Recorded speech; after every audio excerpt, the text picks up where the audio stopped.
Estimados conciudadanos, los miembros de la Alianza de Florida ¡Sal de ahí! y las fuerzas occidentales de Texas y California serán bienvenidos de nuevo a los Estados Unidos una vez que su gobierno ilegal y secesionista sea derrocado. Hola amigos, hay semanas en las que no hay ninguna duda de cuál es el estreno más importante. Esta semana es Civil War, la película de Alex Garland, que cuenta nada más y nada menos que una guerra civil en Estados Unidos en un futuro próximo entre el este y el oeste, y la cobertura que hacen de este conflicto un grupo de periodistas y en concreto una fotógrafa muy famosa de guerra de la agencia Magnum, interpretada por Kirsten Dunst. A la salida del pase, uno de mis compañeros decía que le parecía que era una de las mejores películas de reporterismo de guerra de la historia del cine. Y pienso que tiene razón. La verdad es que es una película que a mí me ha parecido una auténtica maravilla. Por una parte, por toda esa dificultad de reflejar un conflicto actual, una guerra, en un territorio en el que casi todos los ciudadanos tienen armas y en la que las guerrillas se mueven entre amplias avenidas y centros comerciales. La verdad es que es bastante también inquietante ver reflejada una guerra así, ahora mismo, en la actualidad. Después, por las interpretaciones, sobresaliente Kirsten Dunst, pero también vemos a Cailee Spaeny, que la vimos en Priscilla, interpretando a una joven periodista que sirve también para poner en primer plano algo que a mí me ha gustado muchísimo de la película, y es toda esa reflexión que se hace sobre la dimensión moral del periodismo de guerra, sobre el dilema ético de los protagonistas, sobre ese conflicto entre la necesidad de informar y la necesidad de preservar la dignidad de las víctimas. Todo ese apartado más filosófico y de pensamiento de la película me parece sobresaliente y ayuda, ya digo, también las buenas interpretaciones.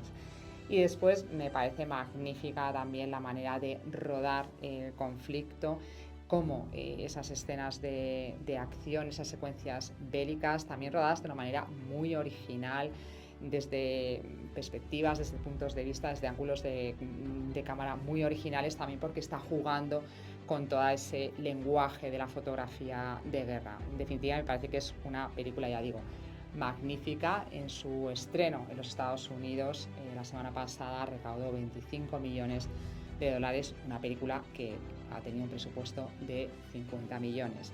Y ya digo, pienso que es una de las películas que veremos seguro en la todavía lejana gala de los Oscar 2025.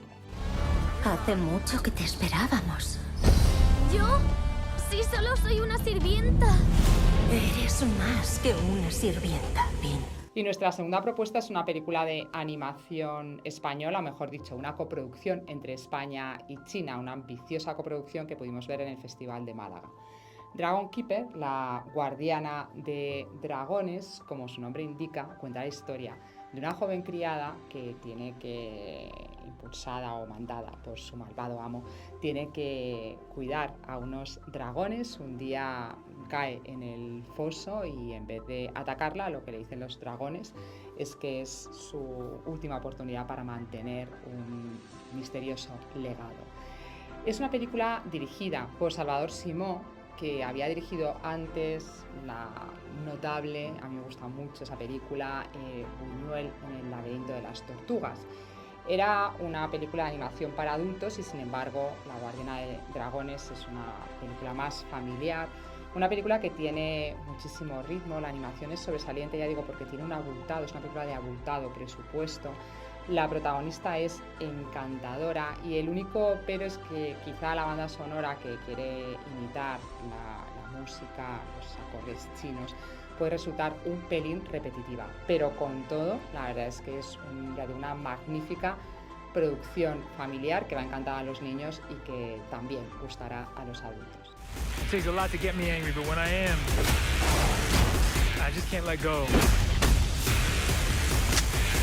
Nuestra propuesta en plataformas es Roadhouse, una película que podéis ver en Amazon Prime, que es un remake de la película de los 80 que cuenta la historia de un bar de playa atacado por moteros que se dedican a la mafia local, hasta que llega Jake Gyllenhaal, que es un personaje al que se le da muy bien participar en peleas y ganarlas. Es una película que da lo que promete: muchos golpes, muchas peleas, acción, ritmo y humor. Ya digo, no va a pasar a la historia del cine como Civil War, pero se deja ver y tiene su público. Y como esta opción quizás es un poco extrema, me voy a ir también a otra propuesta en plataformas que está al otro lado, diríamos, de la tabla para poder llegar a un público más general, y es que se estrena en plataformas también, se ha estrenado hace pocas semanas Teresa. Podéis verla en Filmin, la película de Paola Ortiz, hemos hablado mucho de ella en Hace Prensa, la adaptación de la obra de Juan Mayorga, una intensísima conversación entre Teresa de Jesús y un inquisidor. Magnífica interpretación de Blanca Portillo y, eso sí, una película para un público minoritario. Estas son nuestras propuestas, pero en la web tenéis muchas más críticas de otros estrenos, tanto en salas como en plataformas y series. La semana que viene nos vemos con más cine.